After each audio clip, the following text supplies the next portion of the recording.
Hello दोस्तों, तो आज मैं आपको क्लास 10th के लेसन 4 चैप्टर फिजिक्स का एक पॉइंट है समांतर क्रम में प्रतिरोधों का व्यंजक प्राप्त करना, जो मैं आपको आज बताऊंगा। तो इसके लिए एक सरल परिपथ का उपयोग होगा। तो जैसे कि देख रहे हैं आप लोग, मैंने एक सरल परिपथ बना लिया है। तो इस सरल परिपथ हमें कुछ समझना है, उसके बाद हम इसमें भाषा लिखेंगे। देखिए, यह एक सरल परिपथ है जिसमें समान वोल्टता की धारा प्रवाहित हो रही है। किसकी? समान वोल्ट में धारा प्रवाहित हो रही है। ये धारा आगे चलकर 3 भागों में विभक्त हो जाता है। याद रखिएगा, समांतर क्रम में हमेशा क्या समान रहता है? विभव। और श्रेणी क्रम में धारा। तो ये दोनों इसका कॉम्बिनेशन है। समांतर क्रम में अगर जब पूछे क्या समान रहेगा, तो आप बताइएगा। जो समांतर क्रम में क्या होता है? विभवांतर समान रहती है, और जबकि श्रेणी क्रम में धारा समान रहती है। ठीक है, तो इसके बाद आगे हम भाषा लिखाते हैं। इतना तक आप नोट कर लीजिए, ये आपका फिगर है। ठीक है, ये समांतर क्रम का। चलिए, यहाँ तक हम लोग कंप्लीट कर लिए। अब हम भाषा लिखाते हैं। लिखेगा, लिखना है, माना कि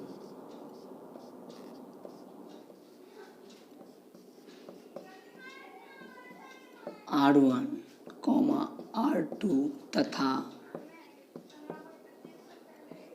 R3, R1, R2 तथा R3 तीनों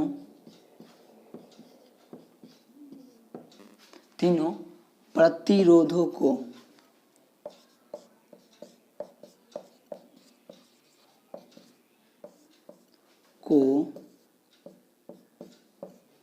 विद्युत परिपथ में तीनों प्रतिरोधों को विद्युत परिपथ में समांतर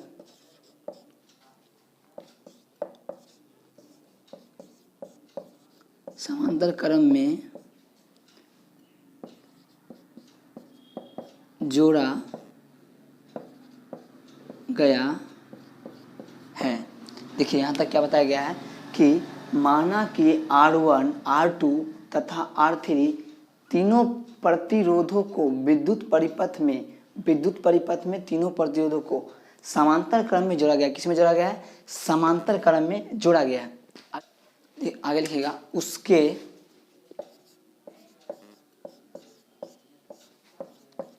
सिरे से समान विभवांतर भी, कौन सा विभवांतर? समान विभवांतर। ये क्या है? समान विभवांतर भी प्रवाहित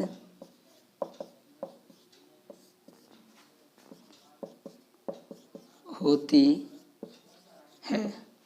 चलिए, एक बार फिर से हम आपको समझा देते हैं कि क्या क्या हुआ यह है कि हमने समांतर क्रम में समतुल्य प्रतिरोधों का व्यंजक निकाल रहे हैं। इसके लिए एक सरल परिपथ लिए हैं, दिखाई दे रहा होगा। इस सरल परिपथ में हमने 3 प्रतिरोधों को लिया है, और वो तीनों प्रतिरोधों को एक दूसरे के समांतर रखें। किस में रखें? समांतर में।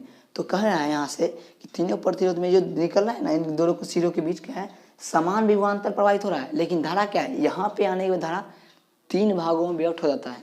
इसलिए इसमें जब भी पूछे क्या समान है, तो बताना है विभवांतर समान है। और जब पूछे आपको श्रेणी क्रम में क्या समान है, तो आप बताइएगा उसमें कि धारा समान रहती है। चलिए, यहाँ तक आप नोट कर लीजिए। इसके बाद ये रहेगा, इसको हम मिटा देंगे, आगे आपको बता देंगे।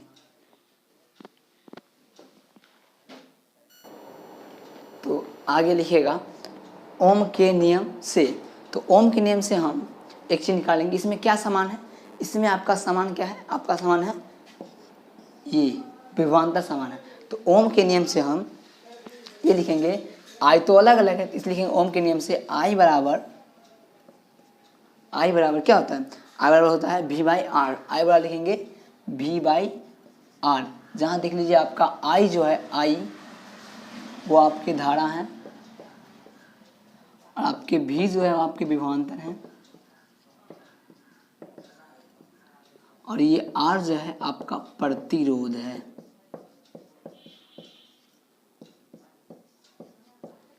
क्या है? यहाँ जो आपके आई दिए हैं वो आपके धारा है, भी आपका विभवांतर और आपका प्रतिरोध है। इतने के बाद अब हम यहाँ से समीकरण बनाएंगे। समीकरण देखिए, जब ये आई यहाँ है तो आई के लिए क्या है, वी बट्टा आर है, तो आई वन के लिए क्या हो जाएगा, आई वन के लिए हो जाएगा आई वन बराबर वी वन बट्टा आर वन, समीकरण फर्स्ट।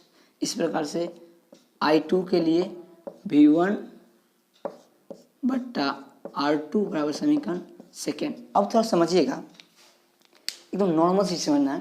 बताइए जरा सा कि आई वन के लिए क्या है, आर वन, आई टू के लिए क्या है, आर टू, तो भाई आई थ्री के लिए क्या होगा, आर थ्री होगा।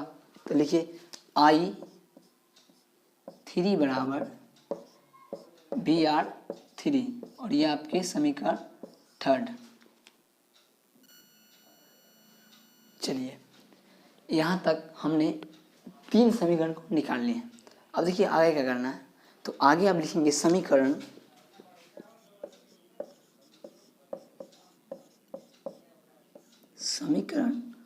First comma second and third से। तो क्या लिखेंगे, आई बराबर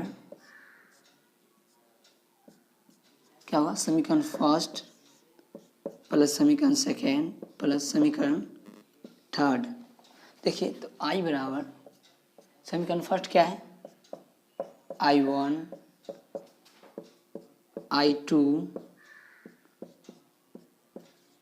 आई थ्री, क्या है समीकरण फर्स्ट में आई वन, समीकरण सेकेंड आई टू, समीकरण थ्री आई थ्री है।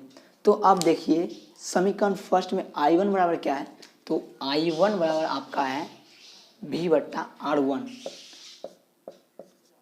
प्लस समीकरण सेकेंड में वो क्या है, देखिए वी बट्टा आर टू है। अब देखिए थर्ड में क्या है, वी बट्टा आर थ्री है, समझ गए। अब देखिए आपको हम बताए थे जिस टाइम ओम के नियम लगाए थे, ओम का नियम लगाए थे, ओम का नियम आपको बताए थे भी बराबर होता है आई और आर। तो हमने क्या निकाला था, आई निकाला था ना, तो आई बराबर हुआ था भी बाई, क्या हुआ था, भी बाई आर। तो देखिए ये आई जो है इसमें नहीं कन्वर्ट हो जाएगा, ये जो आपको हम भी बाई आर लिखे हैं इसमें कन्वर्ट हो जाएगा ना। तो आप यहाँ पे जो आई है उसको हम भी बाई आर लिख सकते हैं, तो यहाँ लिखेंगे भी बट्टे आर। चलिए देखिए इसमें कुछ कॉमन होंगे, इसमें कुछ कॉमन्स होंगे, कॉमन हो जाएंगे ना, तो आप कॉमन्स खोजिए प्लीज।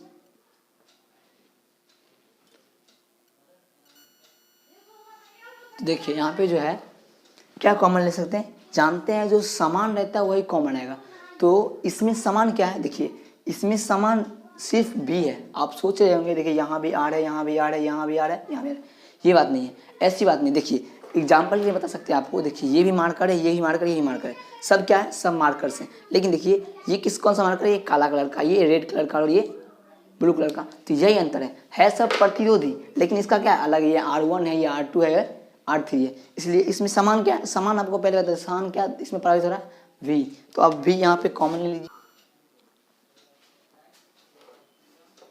देखिए यहाँ पे क्या क्या कॉमन लेंगे, तो यहाँ पे हम v कॉमन लेंगे, इधर वी आर ही रहेगा, बराबर में इधर आ गया v। अगर हम कॉमन लेते हैं इधर बच्चा वन बट्टा आर वन प्लस वन बट्टा आर टू प्लस वन बट्टा आर थ्री, इसको अब बता सकते हैं हम।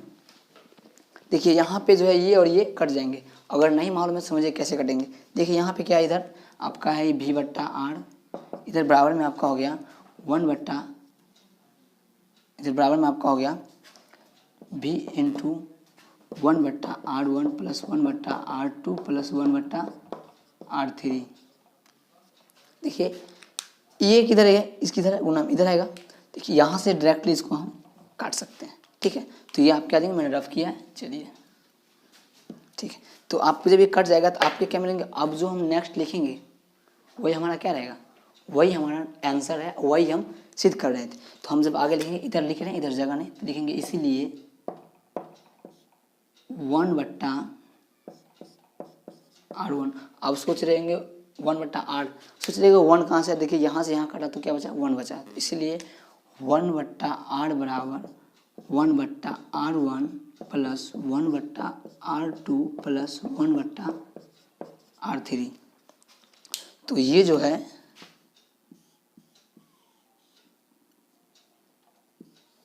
यही हमारा उभीष्ट व्यंजक है। तो इसे लिख लेंगे यहाँ पर, जो कि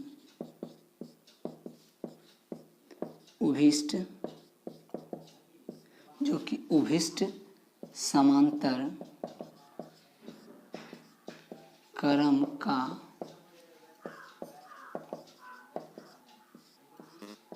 व्यंजक है, जो क्या है, उभीष्ट श्रेणी क्रम का समांतर क्रम का व्यंजक है। तो इस प्रकार से अगर कभी भी आपको एग्जाम में पूछता है तो ये 5 नंबर के प्रश्न आप स्टेप बाय स्टेप बना सकते हैं। तो अगर आपको वीडियो अच्छा लगा तो चैनल को सब्सक्राइब कीजिएगा और लाइक कीजिएगा वीडियो को, और ज़्यादा से ज़्यादा तक शेयर कीजिएगा।